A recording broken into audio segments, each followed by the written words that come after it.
Oke, Assalamualaikum warahmatullahi wabarakatuh. Nah, di konten kali ini saya, Syarif Rahman Hakim, akan menjelaskan tentang hubungan interpersonal. Nah,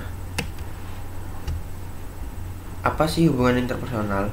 Hubungan interpersonal dapat diartikan sebagai hubungan antar pribadi yang dibangun dalam interaksi sosial antara individu dengan individu lainnya.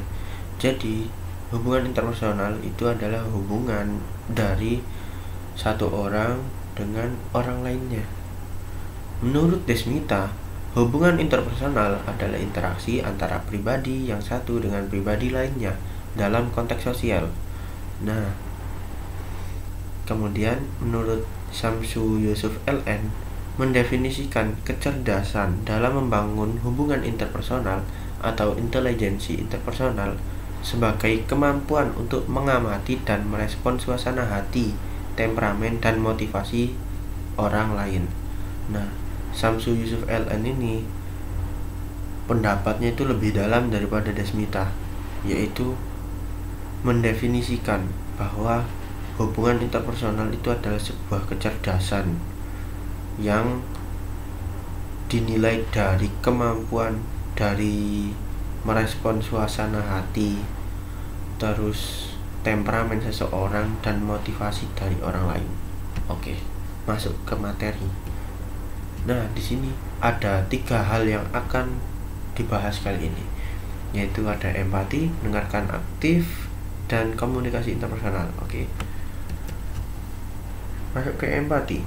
Empati adalah keterampilan sosial yang memungkinkan seseorang untuk merasakan apa yang orang lain alami, memahami perspektif mereka, dan berempati kepada perasaan dan pengalaman orang lain. Dalam hubungan interpersonal, empati memiliki peran penting karena memungkinkan kita untuk lebih baik memahami dan berkomunikasi dengan orang lain. Nah, bagi yang masih sulit mencerna apa sih empati itu, gampangnya itu adalah perasaan kita terhadap orang lain, perasaan yang menyamakan dengan perasaan orang lain. Jadi ibaratnya itu kita bisa merasakan perasaan orang lain. Oke, nah di sini ada perbedaan dari simpati dan empati. Nah, secara reaksi, simpati itu bersifat spontan.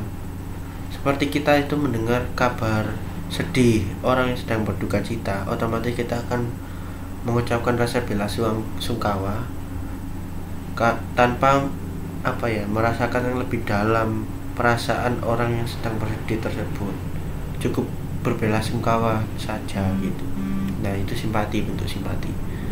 Nah, kalau empati itu lebih dalam lagi. Dia melibatkan faktor kognitif dan afektif.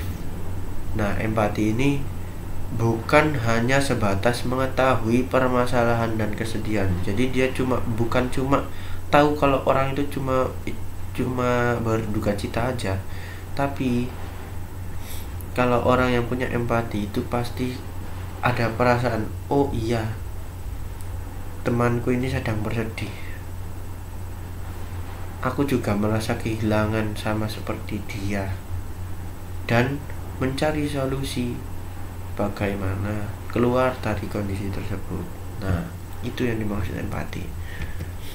Nah, ada karakteristik dari empati. Apa aja? Ada 3 nih, yaitu menerima pandangan dari orang lain, kemampuan untuk melihat situasi dari perspektif orang lain dan memahami perasaan mereka. Nah, kalau kita punya sikap empati, otomatis karakter kita itu mudah buat menerima pandangan orang lain. Jadi kita itu nggak menggolongkan mending ini, mending itu, lebih sedih ini, lebih sedih itu, karena kita bisa merasakan bagaimana sedihnya. Nah, terus di sini ada kepekaan terhadap perasaan orang lain, sensitivitas terhadap emosi dan perasaan orang lain. Nah, orang yang punya empati, otomatis karakter dia itu sangat peka terhadap perasaan orang lain. Ya mungkin sensitivitasnya kan setiap orang itu berbeda-beda. Ada yang kena kabar sedih gini langsung sedih banget, kerasa banget, bisa merasakan orang lain dengar kabar misalnya berduka dia meninggal, oh iya aku merasakan sebagai orang yang ditinggalkan, sedih rasanya hatiku. Akhirnya dengan perasaan tersebut kita mendatangi orang tersebut, ikut bercerita, merasakan apa yang dirasakan orang lain. Nah itu adalah orang-orang yang sensitif. Kalau orang yang nggak sensitif gimana? Ya dia hanya cukup disimpati aja. Ya ya udah orang itu sedih, kita berduka cita gitu aja. Tapi kita nggak ada perasaan yang lebih. Terus ada kemampuan mendengarkan. Nah orang yang punya empati otomatis kemampuan mendengarkannya itu sangat baik. Dia pasti mendengarkan dengan penuh perhatian tanpa menghakimi orang lain dari aspek-aspek lain, karena dia nggak bisa merasakan perhatian penuh, nggak bisa mendengarkan dengan baik dan menanamkan kepekaan terhadap perasaan orang lain tadi. Oke lanjut, faktor yang mempengaruhi empati apa aja sih? Di sini ada 5, yaitu sosial, pengalaman dan interaksi dengan lingkungan mempengaruhi kemampuan empati seseorang. Contoh, langsung contoh aja biar gampang ini ya. Kalau di sosial, orang yang kesehariannya di rumah hanya nggak pernah guyup dengan tetangga, nggak pernah bertemu dengan tetangga, komunikasi dan lain-lain sebagainya, otomatis dia itu tingkahnya individual, dan jadi dia itu kurang bisa merasakan apa yang dirasakan orang lain, yang dirasakan tetangga sekitarnya, karena dia nggak pernah mendengarkan cerita dari tetangganya dan ikut berkecimpung dengan tetangganya, jadi otomatis nggak tahu keseharian tetangganya. Yang kedua yaitu perkembangan kognitif. Kenapa masuk ke faktor? Karena kematangan kognitif seseorang itu membuat orang itu melihat situasi dari sudut pandang orang lain. Contoh, anak kecil yang belum matang secara kognitif akan memandang orang lain itu secara keinginan. Jadi ngelihat, orang lain ini sedih, dia ingin ngasih permen, ya udah dikasih aja permennya. Beda sama orang yang kognitifnya udah matang. Jadi dia itu melihat perasaan orang lain itu juga ikut merasakan. Orang ini nih perlunya ini, perlunya dia itu ketenangan, perlunya diajak liburan, perlunya itu diajakin cerita. Nah, kayak gitu.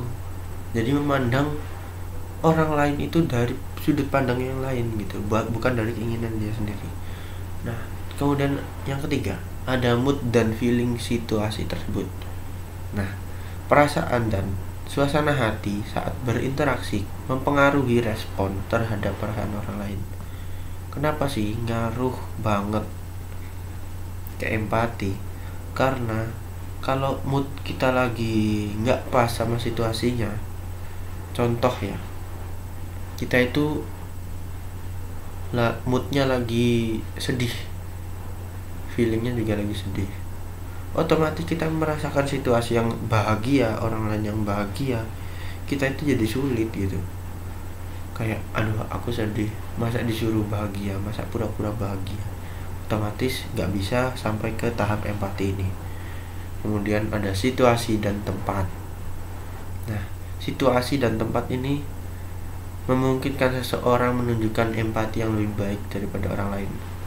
Misal ya, contoh, kita itu di tempat orang keramaian, otomatis fokus kita itu terpecah, nggak bisa ke fokus di situasi tersebut, otomatis jadi kita itu cara berempatinya itu kurang dibandingkan kita itu di tempat yang benar-benar tenang sama orang yang sedang bersedih tersebut.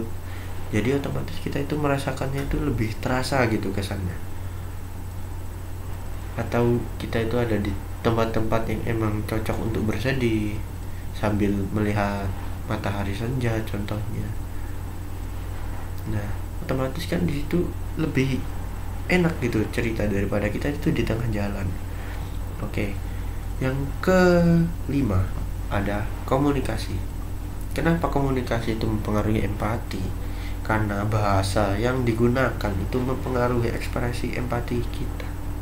Contoh aja ya, orang yang biasa pakai bahasa Jawa, terus kita berempati pakai bahasa Indonesia, gak nyambung akhirnya. Jadi rasanya itu kayak kurang. Kayak contoh aja ya, kita itu ngomong ke emak kita aja pakai bahasa gaul. Bu, aku hari ini lagi sedih banget, terenyuh, temenku loh orang tuanya meninggal.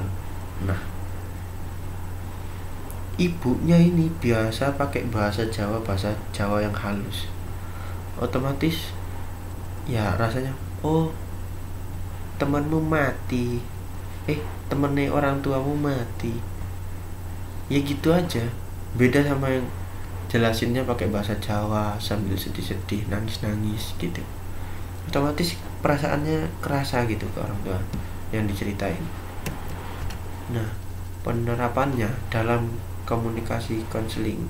Nah, karena yang dibahas di sini kan hubungan interpersonal, otomatis ngaruh ke konseling lah, ke cara kita berbicara ke orang lain. Nah, di sini konselor secara mendasar melihat dan memahami permasalahan dan posisi yang dihadapi konseli. Konseli ini yang bercerita dari sudut pandang konseli.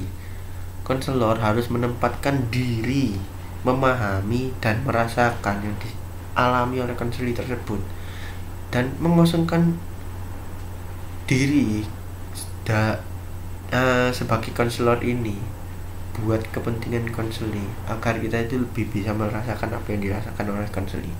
Misalnya kita ini dapat klien atau teman yang berbicara tentang, aku hari ini kok banyak pikiran ya, aku kepikiran, aku ada hutang ini ke sini, aku besok kayaknya nggak bisa makan, nggak ada duit. Nah, itu sebagai konselor, jadi merespon mereka itu, jadi kamu merasa sangat cemas dengan situasi ini. Misal ya, kalau yang kamu ajak itu bahasanya nggak baku, kamu itu harus menyesuaikan juga. Kamu cemas, kamu bingung. Nah, otomatis kan kalau kita pakai bahasa simpel-simpel gitu, dia lebih mudah nerima gitu. Kalau pakai bahasa baku seperti di contoh ini, itu cocoknya untuk orang-orang yang memang bahasanya udah biasa baku. Nah, bahasa itu tadi penting ya, karena ini dia mempengaruhi perasaan.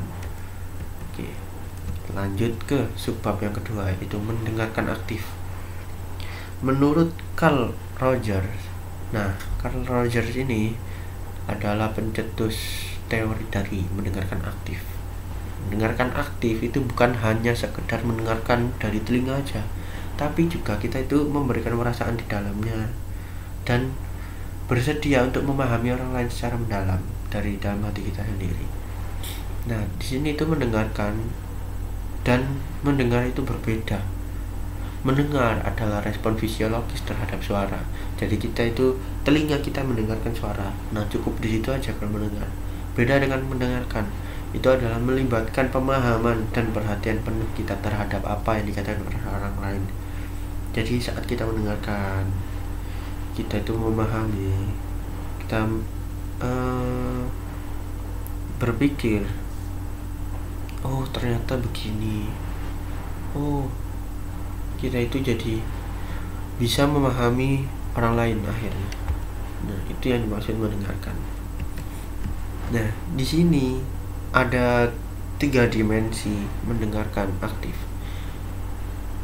Ya, bisa dibilang ini kayak tahap-tahapan lah. Yang pertama itu penginderaan. yaitu memperhatikan kata-kata dan tanda-tanda nonverbal. Jadi mendengarkan aktif ini bukan hanya verbal, tapi nonverbalnya juga terlibat.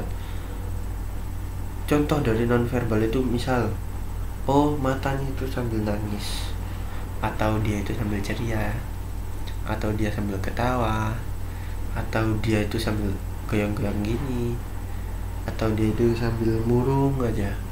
Itu tanda-tanda nonverbal yang harus kita pahami selain dari kata-kata yang dia ucapkan. Nah, terus ada mengolah dan mengevaluasi, yaitu mengerti makna yang disampaikan, menafsirkan, dan mengingat pesan. Nah, pesan yang kita tangkap tadi, nonverbal tadi, kita campur, kita tafsirkan dengan kata-kata yang kita terima. Nah, kita olah di situ menjadi hal yang mudah kita pahami. Setelah kita paham, lanjut ke kita memberikan respon untuk mendengarkan dengan penuh perhatian dari verbal maupun nonverbal, tanpa menghakimi yang kita dengarkan. Kita enggak misal orang yang bercerita ke kita itu nggak suka dikasih saran, ya kita itu jangan memberikan saran kepada dia, kita dengarkan aja, nggak perlu kita hakimi itu. Oke, lanjut, manfaat dan strategi. Nah, manfaat mendengarkan aktif itu apa sih kak? Yang satu itu produktivitas, meningkatkan efisiensi dan kemampuan mempengaruhi. Kenapa kok efisiensi? Karena dengan mendengarkan aktif, kita itu jadi mendengarkan dengan baik, mengolah dengan baik. Otomatis kita itu lebih cepat paham daripada yang mendengarkan biasa aja. Karena kita itu memperhatikan dengan penuh, otomatis kita produktif dong. Waktu yang kita gunakan jadi lebih singkat, lebih bisa memahami banyak hal dalam waktu yang singkat. Kemudian ada hubungan, mencegah konflik dan kesalahpahaman. Karena kita mendengarkan aktif, jadi otomatis kita itu paham apa masalahnya, dan kita itu jadi terhindar dari kesalahpahaman yang ada. Karena kita mendengarkan aktif, kita mengerti perasaan mereka bagaimana. Jadi kita itu nggak langsung ngejudge mereka, menghakimi mereka. Jadi terhindar kita dari kesalahpahaman yang ada. Terus lanjut ke penyelesaian masalah. Nah, penyelesaian masalah ini memperdalam pemahaman dan menemukan solusi. Manfaat dari mendengarkan aktif, kita itu jadi mudah memahami dan menemukan solusi tersebut. Strateginya gimana sih kak? Yang pertama, kita itu harus perhatian penuh kepada pembicara, hindari gangguan-gangguan lain. Makanya jangan mendengarkan orang yang sedang bercerita itu di tempat-tempat yang ramai. Itu kurang bagus, karena kita itu jadi nggak fokus. Otomatis kalau kita nggak fokus, kita itu kadang jadi apa tadi. Nah, itu malah orang yang bercerita ke kita itu nggak nyaman malah.